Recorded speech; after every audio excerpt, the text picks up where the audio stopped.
Black, clear, or red plastic. The red plastic is said to make your tomatoes grow better.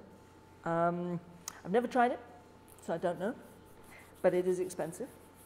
Leaves are free, but, as we've already said, bark, okay if you've got a supplier, and it's nicely broken up because you get these great chunks of bark.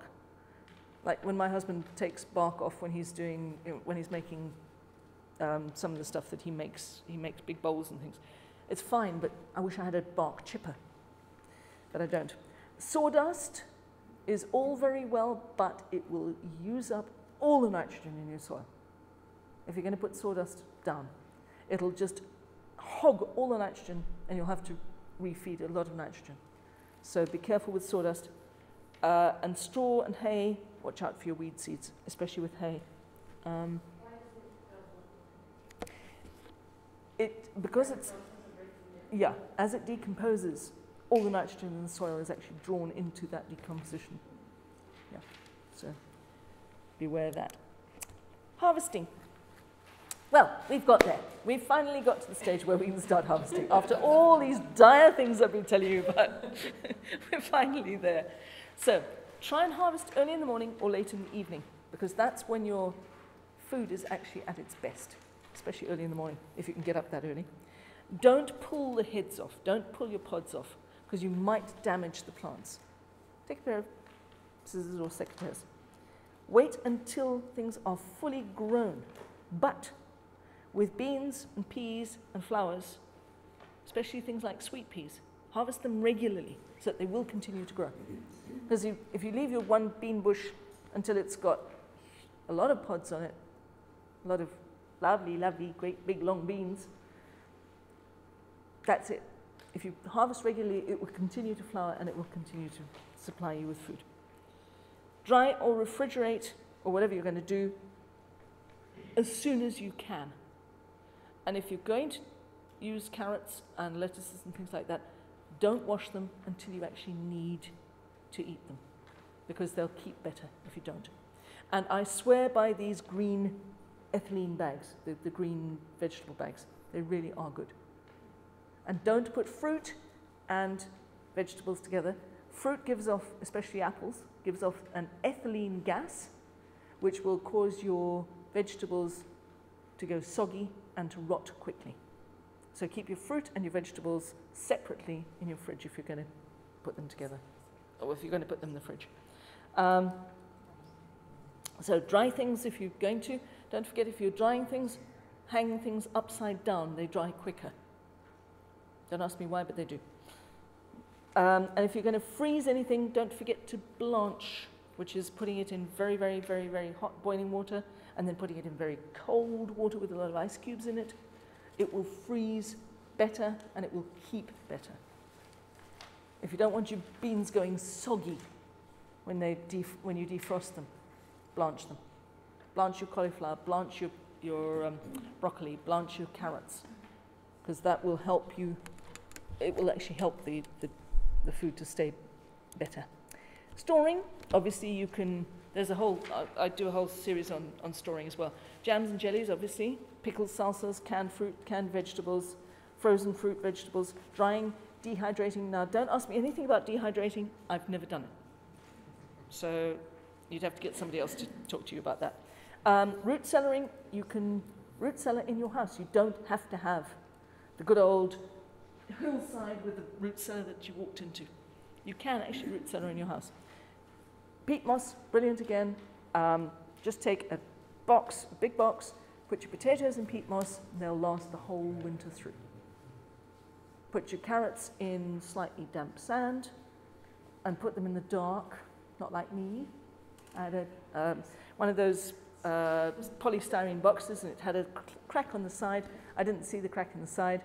Pulled out the carrots and they'd all grown whiskers because they'd got lit, they'd actually had a certain amount of light and they were all growing nice green shoots and they'd grown whiskery, really whiskery roots in the peat moss.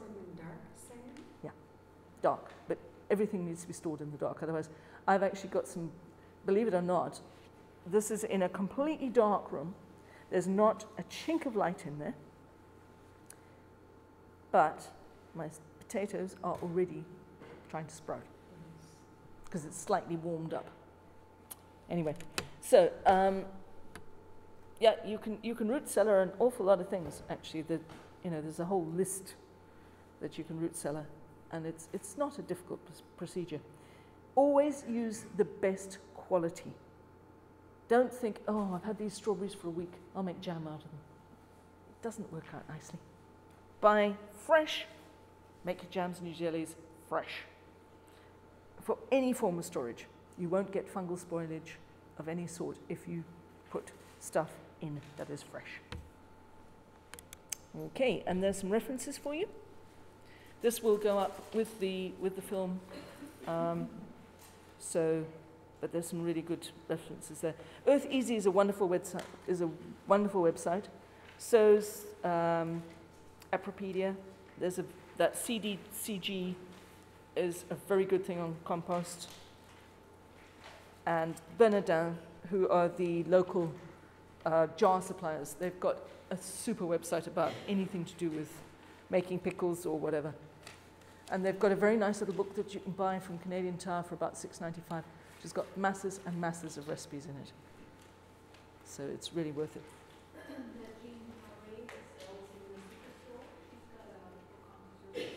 Yeah.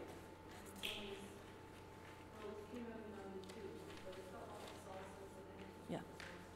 There are a lot of good things there. So, and books-wise, I got quite a lot of the tidbits that are on those notes I got from this book, which my husband found me, Proven Garden Tips. It's got some really good stuff in it. If you want to go into storage and preserving and all sorts of things, the sort of tail end of that book, which is called The Backyard Homestead, is very good. She teaches you how to make spaghetti. She teaches you how to make goat's milk cheese. She teaches you how to make beer. Don't talk to me about beer. Yes. That's another matter. I can't make beer. It always blows up on me. There are breads, how to actually thresh wheat if you want to grow wheat, make your own flour and things like that. There is some interesting stuff in square foot gardening. There's also a complete book on root cellaring by Nancy Bubel. The same lady wrote the Seed Starters Handbook. She's got quite a nice bit on storage in the back of this book as well. And then there's Nancy Bubel on the subject, and her husband on the subject of root cellaring, which is also a very good book. And probably one of the best garden vegetable books out. And he goes month by month. If you can get a copy of this, it's like hen's teeth to get the Victory Garden. Do you remember? How many people remember Mr. Crockett? Yeah. Yep. I never saw the TV series because obviously it's a long time ago. But that is a really, really good book if you can find a copy of it.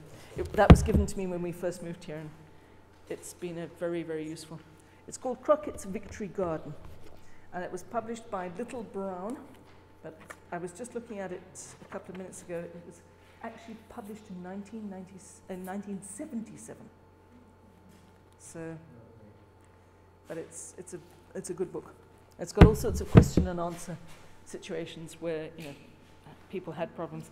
So if anybody wants to find me, that's where we are.